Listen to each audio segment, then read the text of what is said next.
Here we are with the Arrma Nero. This one does not have a diff brain.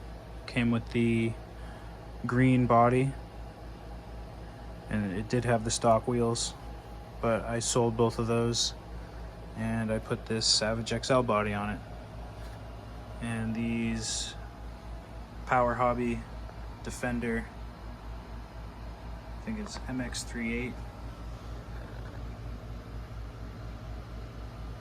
So yeah, this is already gone through the whole tear down and rebuild. I did that before I made the YouTube channel, and I got it from Facebook Marketplace. I think it was around 400 bucks.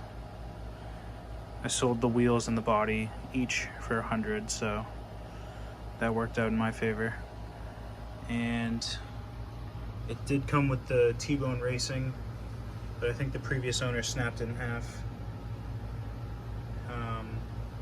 and then re-screwed the bumper back to it after trimming it up. And basically I had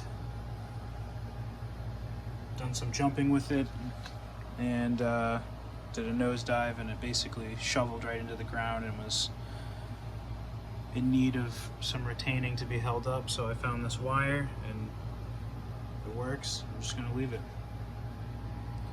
Just wound it through there and twisted it, and it holds it up nice. So I can continue to use that T-Bone Racing bumper. I did attempt to do some backflips, excuse me, and kind of crunch the body back here. I remember that during the last run. I don't remember if there was any issues that occurred, because there's no documentation of it. So I'm gonna go ahead and get the batteries charged up and run this. These are the batteries I'm running. I'm just about done charging one. I've got to finish charging this one. They're big enough so you don't need the foam blocks to hold it. And when I was rebuilding it, I put in a more modern Arrma system. This is the original that came with it. And I don't know where this system came from. Maybe a Creighton, but yeah, it's one of the more modern ones. Where's the motor? I forget. It's right there. One thing I noticed when I was picking the truck up is that the shocks have been leaking since they're kind of positioned upside down, if you will. And I noticed that when I was picking the truck up, the bottom of the chassis has some oil on it, and if you look down in there, you can see it on the drive shaft and the top of that bottom plate there as well. So shock leakage is inevitable. It doesn't feel too bad. This truck is a beast. It looks really cool with the body off as well. It's basically a Summit and a Savage combined, and that's why Traxxas sued them, because there was some serious competition. I will say though, this thing is a pain in the neck to work on. I think that they're only really valuable at this point because they're rare. If they were continued to be produced, I think they would be a pain in the neck and probably discontinued from that stance alone. So if you can get one for cheap, you should. Otherwise, just look at paying a lot of money and doing a lot of maintenance. I did acquire another one. I forget if it was more or less than this one, but it was in really good shape, and it does have the diff brains, and it has the phase-on body, but it's painted yellow, kind of janky, so I'll use that as a basher, and we'll get to that other truck at a later time. But for now, we'll get the batteries charged up and get this thing out to see where we left off with it.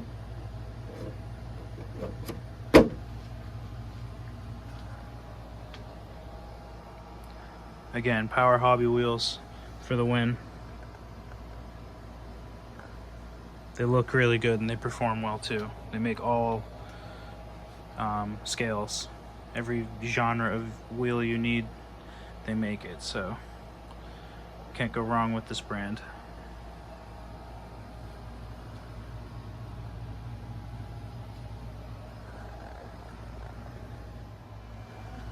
One battery is done, the other one's almost done. So while I was waiting, I figured I'd clean the bench, take out the other Nero and look at it. It's got the phase on body in yellow, like I said. It's a little tired, but definitely still got life in it. I put these Outcast wheels on it. They came on my Emax. And yeah, I still have to go over this one. I haven't touched it yet. It's got the silver aluminum. It's got these aluminum cantilevers. I think it still has the batteries and the remote, so we'll have to clean that up as well. But yeah, I only got this because it was in decent shape for an okay price. And there you can see it's sized next to the MGT. So these trucks are a decent size. They're pretty heavy, especially with the batteries in them.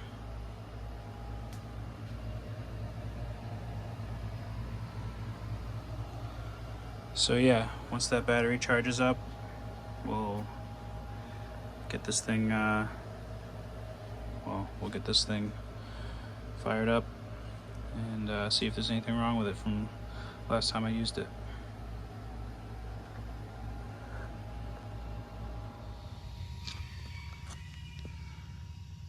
This truck looks really good in the natural light. When I placed it on the ground, it was extremely bouncy, especially in the rear. So, not gonna do anything crazy, just a few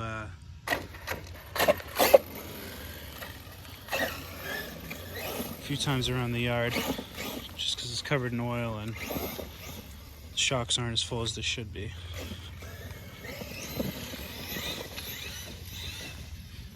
This thing definitely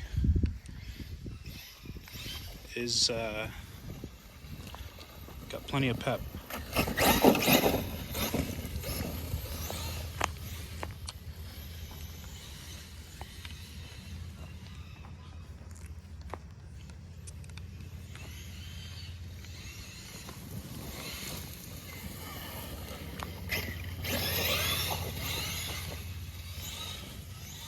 I don't know what I have the center diff set at. I honestly don't remember if it's greased or oiled. It's most likely greased.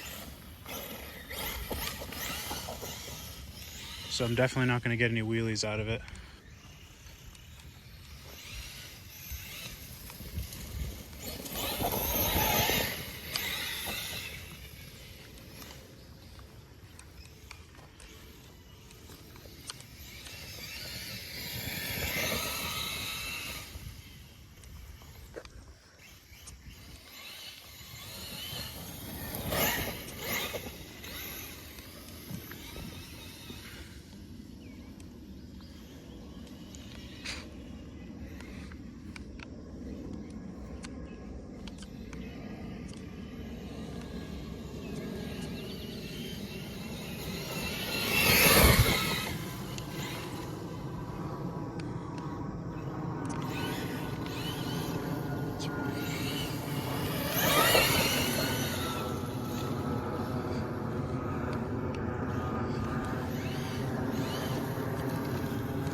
That's really all I wanted to do, just make sure it worked. I think one of the other issues I had when I first put it together with the electronics was that it went faster in reverse. I've since then corrected that, I guess.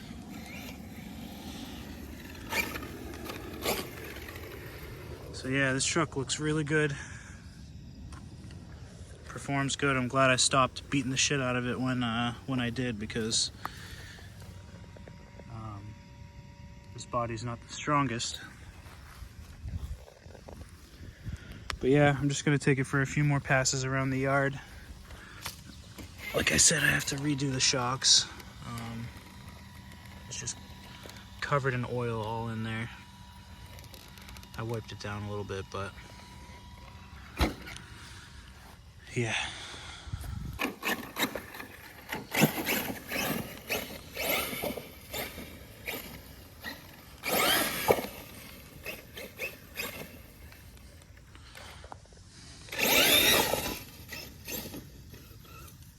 Looks so good.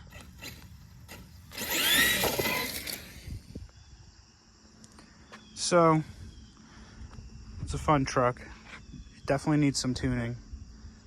After doing the diffs on the Outcast 8S with Joe and noticing the difference, I can definitely say that this is in need of some tuning in the diffs.